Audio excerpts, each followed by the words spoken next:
அனைத்து இந்திய அண்ணா திராவிட முன்னேற்ற கழகத்தினுடைய பல்வேறு பொறுப்புகளை வைக்கின்ற நிர்வாகிகளே, தேசிய ஜனநாயக கூட்டணியில் அங்க வைக்கின்ற கட்சியினுடைய நிர்வாகிகளே, தொண்டர்களே, கழக உடன்பிறப்புகளே, பத்திரிகையாளர்களே, ஊடக நண்பர்களே, பெரியோர்களே, தாய்மார்களே, விவசாயிகளே, விவசாய தொழிலாளர்களே, அத்தனை பேருக்கும் என்னுடைய முதற்க நடிகலந்த வணக்கம்.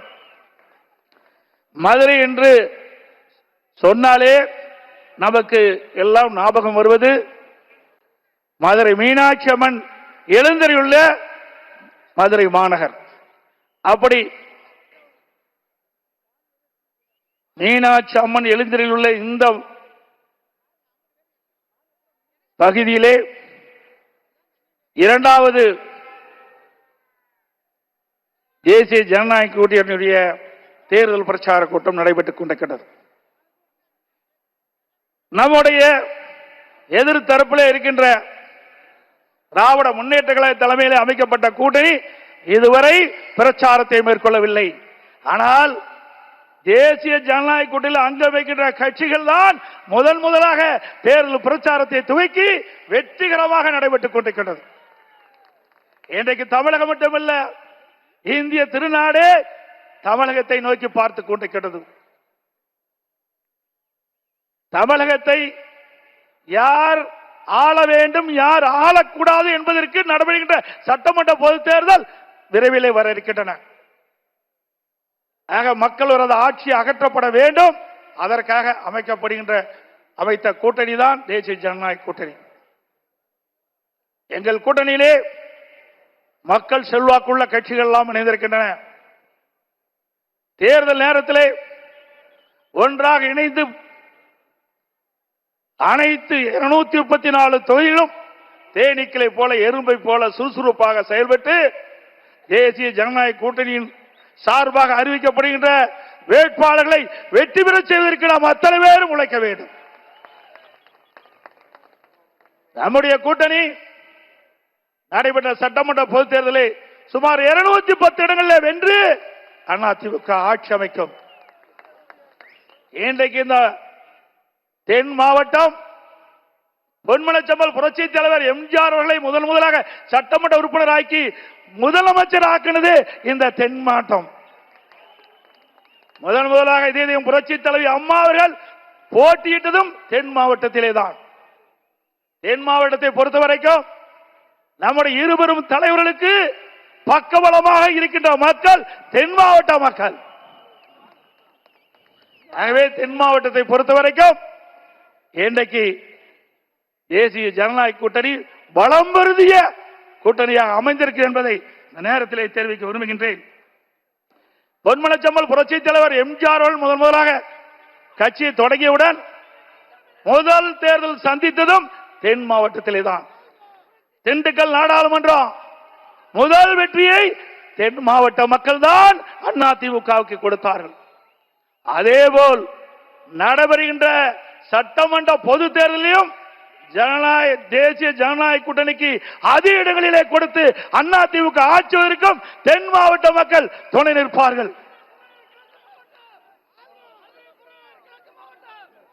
அனைத்து இந்திய அண்ணா திராவிட முன்னேற்ற கழகத்தை பொறுத்த வரைக்கும் ஜாதிக்கும் மதத்திற்கும் அப்பாற்பட்ட கட்சி. எங்களுடைய தலைவர்கள் வகுத்த பாதையிலே அனைத்து இந்திய அண்ணா திராவிட முன்னேற்ற கழகம் மிகச் சிறப்பாக செயல்பட்டுக் கொண்டிருக்கிறது. பல்வேறு சோதனைகளை கண்ட இயக்கம் அதிமுக இயக்கம். தமிழகத்தில் 31 ஆண்டு காலம் ஆட்சி புரிந்த இயக்கம் அதிமுக இயக்கம். பொன்விழா கண்ட கட்சி அதிமுக கட்சி. இன்றைக்கு தமிழ்நாடு இந்த அளவுக்கு வளர்ந்திருக்கு என்று சொன்னால் அது எங்களுடைய தலைவர்கள்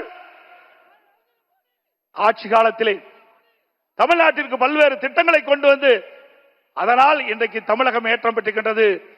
பாரத பிரதமர் அவர்கள் நாட்டினுடைய பாரத பிரதமராக பொறுப்பேற்றவுடன் இன்றைக்கு இந்திய நாடே வளர்ச்சி அடைந்திருக்கின்றது. உலக நாடுகள் திரும்பி பார்க்கின்ற அளவுக்கு இந்திய நாட்டுடைய வளர்ச்சியை பார்க்கப்படுகிறது. இந்திய நாட்டை கண்டு பொறாமைப்படுகின்ற அளவிற்கு உலக நாடுகள் இருக்கின்றன. அந்த அளவுக்கு வளர்ச்சியை கொடுத்திருக்கின்றார். அது மட்டுமல்ல, திரு ஸ்டாலின் அடிக்கடி குறிப்பிடுகிறார், இன்றைக்கு மத்தியில் இருக்கின்ற ஆட்சியாளர்கள் தமிழ்நாட்டிற்கு எந்த வளர்ச்சியும் கிடைக்கவில்லை என்று ஒரு தவறான அவதூறான பிரச்சாரத்தை பரப்பி வருகிறார். நாம் சிந்தித்து பார்க்க வேண்டும். இன்றைக்கு மேடைக்கு வருவதற்கு முன்பு நம்முடைய பாரத பிரதமர் மாண்புமிகு நரேந்திர மோடி அவர்கள் 4400 கோடியை வளர்ச்சி திட்டங்களுக்காக கொடுத்து விட்டு தான் இங்கே வந்து அமர்ந்திருக்கின்றார். ஒவ்வொரு முறையும் தமிழ்நாட்டுக்கு வருகின்ற பொழுது ஆயிரக்கணக்கான கோடியை ஒதுக்கி தமிழ்நாடுடைய வளர்ச்சிக்காக அவர் பாடுபட்டுக் கொண்டிருக்கின்றார். வேண்டுமென்ற திட்டமிட்டு அரசியல் காழ்ப்புணர்ச்சியின் காரணமாக இன்றைக்கு மத்திய அரசை திட்டமிட்டு அவதூறு பிரச்சாரத்தை பரப்பி வருகிறார்கள். திரு ஸ்டாலின் அவர்களை 15 ஆண்டு காலம் மத்தியில் ஆட்சி அதிகாரத்தில் இருந்தீர்கள். தமிழகத்திற்கு எந்த நிதியை கொடுத்தீர்கள்? என்ன திட்டத்தை கொண்டு வந்தீர்கள்? அதனால் தமிழக மக்கள் எந்த ஏற்றம் பெற்றார்கள் என்று உங்களால் சொல்ல முடியுமா? குடும்பத்தில் இருக்கின்ற உறுப்பினர்கள் மத்தியிலே அமைச்சராக வந்தார்கள், அதிகாரத்திற்கு வந்தார்கள், கொள்ளையடித்தார்கள். அதுதான் உங்களுடைய கட்சியினுடைய நிலைப்பாடாக இருந்தது. அங்கே கொடி பறக்கின்றது. எதனால் பறக்கின்றது? காற்றிலே பறக்கின்றது. காற்றுக்கு கண்ணுக்கு தெரிகிறதா? தெரியாது. அந்த காற்றில் கூட ஊழல் செய்கின்ற ஒரே கட்சி திமுக கட்சி. 2G ஸ்பெக்ட்ரம் ஊழல் 1,74,000 கோடி ஊழல் செய்த கட்சி திராவிட முன்னேற்ற கழக கட்சி. மத்தியிலே அமைச்சர் கிடைத்தாலும் அதையும் அங்கேயும் ஊழல் செய்த ஒரே கட்சி திராவிட முன்னேற்ற கழக கட்சி. இன்றைக்கு விஞ்ஞான முறைப்படி ஊழல் செய்கின்ற கட்சி என்று சொன்னால் அது திராவிட முன்னேற்ற கழகம். இன்றைக்கு சர்க்காரிய கமிஷன் தெளிவுபடுத்தது. அதில் கொடுக்க அறிக்கையிலே பார்க்கின்ற பொழுது விஞ்ஞான முறைப்படி ஊழல் செய்கின்ற அரசு திராவிட முன்னேற்ற கழக அரசு. இந்தியாவிலே எத்தனையோ மாநிலம் இருக்கின்றன. ஊழலுக்காக கலைக்கப்பட்ட ஒரே அரசாங்கம் திமுக அரசாங்கம். அப்படி ஊழல் நிறைந்த கட்சி, ஊழல் நிறைந்த அரசாங்கம், அந்த அரசாங்கத்தை தான் நாம் அகற்றப்பட வேண்டும் என்று நாம் ஒவ்வொருவரும் இன்றைக்கு செயல்பட்டுக் கொண்டிருக்கின்றோம். இன்றைக்கு ஸ்டாலின் குறிப்பிடுகிறார், அனைத்து இந்திய அண்ணா திராவிட முன்னேற்ற கழக ஆட்சியிலே எந்த திட்டத்தையும் தமிழ்நாட்டு மக்களுக்கு வழங்கவில்லை என்று இந்த தென் மாவட்டத்திலே பல்வேறு திட்டங்களை நாங்கள் கொடுத்திருக்கின்றோம். பாரத பிரதமரிடத்திலே கோரிக்கை வைத்தோம். ஒரே நேரத்தில் ஒரே ஆண்டில் 11 அரசு மருத்துவக் கல்லூரி மருத்துவமனையை மத்திய அரசு மூலமாக பெற்றோம். திராவிட முன்னேற்ற கழக ஆட்சிக்கு வந்து ஒரு அரசு மருத்துவக் கல்லூரி மருத்துவமனை பெற முடியவில்லை. அது மட்டுமல்ல, இன்றைக்கு மத்திய அரசாங்கம் வந்த பிறகு இன்றைக்கு பாம்பன் ரயில்வே பாலம் அற்புதமாக கட்டி கொடுத்திருக்கின்றார்கள். அதோடு அனைத்து இந்திய அண்ணா திராவிட முன்னேற்ற கழக ஆட்சி இன்றைக்கு மாண்புமிகு அம்மா இருக்கின்ற பொழுது தென் மாவட்ட மக்களுக்கு பயன்படுகின்ற விதமாக எய்ம்ஸ் மருத்துவமனை வேண்டும் என்று கேட்டார்கள். உடனடியாக மத்திய அரசு கொடுத்து அந்த பணி நடந்து கொண்டிருக்கிறது. அதையும் முடக்க பார்த்த அரசாங்கம் தான் திராவிட முன்னேற்ற கழக அரசாங்கம். இன்றைக்கு அனைத்து இந்திய அண்ணா திராவிட முன்னேற்ற கழக பல்வேறு திட்டங்களை நாங்கள் நிறைவேற்றி தந்திருக்கிறோம். தத்தநேரி முதல் ஆரப்பாளையம் வரை பேருந்து நிலையம் வரை புரட்சி தலைவர் அம்மா பாலம், மதுரை கோரிப்பாளையம் பெரிய பாலத்திற்கு இடையாக புதிய பாலம், அதற்கு புரட்சி தலைவர் எம்ஜிஆர் பாலம், அரசு ராஜாஜி மருத்துவமனை ரூபாய் 250 கோடி ரூபாயிலே அதை தரம் உயர்த்திருக்கிறோம். மதுரை காமராஜர் பல்கலைக்கழகம் 50 கோடியிலே உயர்மட்ட பாலம், சுபாஷ் சிட்டி திட்டத்தில் மத்திய மாநில அரசு சுமார் 1100 கோடி ஒதுக்கப்பட்டிருக்கிறது. மதுரை மக்கள் நீண்ட காலமாக பாதுகாக்கப்பட்டது குடிநீர் வழங்க வேண்டும் என்று கோரிக்கை வைத்தார்கள். அந்த கோரிக்கையை ஏற்று அனைத்து இந்திய அண்ணா திராவிட முன்னேற்ற கழக அரசு இருக்கின்ற பொழுது சுமார் 1296 கோடி நிதி ஒதுக்கீடு செய்யப்பட்டு இன்றைக்கு லோயர் கேம்ப் அங்கே இருந்து குழாய் மூலமாக தண்ணீரை கொண்டு வந்து நம்முடைய மதுரை மாநகர மக்களுக்கு தங்குதடை இல்லாமல் நீரை வழங்குவதற்கு அடிக்கல் நாட்டப்பட்டு அந்த திட்டத்தை துவக்கி வைத்த அரசாங்கம் அதிமுக அரசாங்கம். அதுபோல மதுரை மாநகருடைய போக்குவரத்தை குறைப்பதற்காக சுமார் 27 கிலோமீட்டர் சுற்றுச்சாலை அமைத்துக் கொடுத்ததும் அதிமுக அரசாங்கம். முடக்கு சாலை பறக்க பாலம் 50 கோடி. அதே போல கோவை கொடிசியா அங்க இருக்கின்ற அதே போல மதுரையிலே சிட்டி சென்டர் மிகப்பெரிய அரங்கம் அமைக்கப்பட்டிருக்கின்றது. அதோட வைகை ஆற்றின் குறுக்கே உயர்மட்ட பாலம், வைகை ஆற்றின் இருகரையில் ஒட்டிய சாலைகள், காலவாசல் உயர்மட்ட பாலம், பாண்டி கோயில் அருகே உயர்மட்ட பாலம், மதுரை நத்தம் சாலையிலே 7 கிலோமீட்டர் நீளத்திற்கு பறக்கும் பாலம் மத்திய அரசின் துணையோடு இன்றைக்கு 40 ஆண்டு கால கனவு உசிலம்பட்டியிலே 58 கால்வாய் திட்டத்தை முழுமையாக நிறைவேற்றப்பட்ட அரசாங்கம் அதிமுக அரசாங்கம். வைகை குண்டாறு திட்டம் ஏற்கனவே பாட்டாளி மக்கள் கட்சியுடைய மரியாதைக்குரிய முன்னாள் மத்திய அமைச்சர் திரு அன்புமணி ராமதாஸ் அவர்கள் குறிப்பிட்டதை போல காவிரி குண்டாறு திட்டத்தை நாங்கள் துவக்கி வைத்தோம். அதையும் முடக்கிய அரசாங்கம் திமுக அரசாங்கம். அதே போல வண்டியூர் கண்மாய் சீரமைக்க நிதி ஒதுக்கியது, அதை ஸ்டாலின் ஸ்டிக்கர் ஒட்டி திறந்து வைத்திருக்கின்றார். மதுரை மாநகர பகுதியில் 4 தடுப்பணைகள் கட்டப்பட்டன.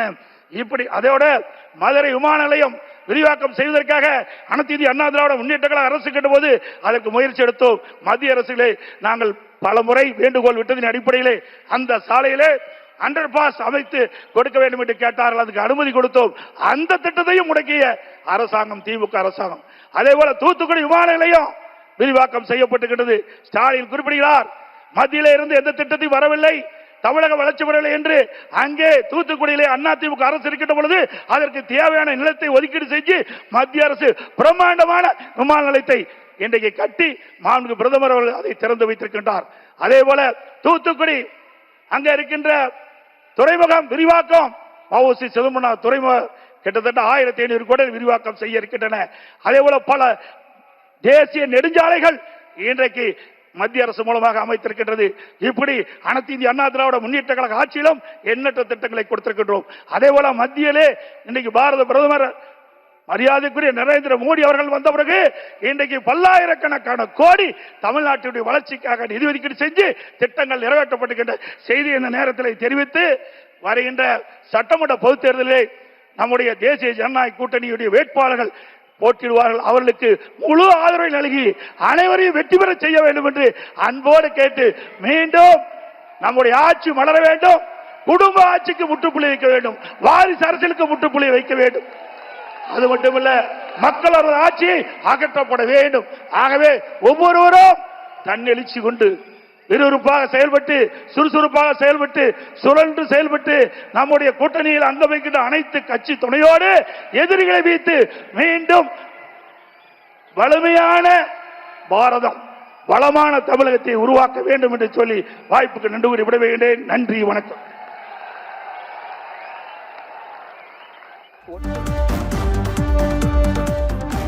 Assertive patriot and uncompromisingly nationalist, lover of Tamil and Tamil culture, true son and brother of every Tamil mother and sister,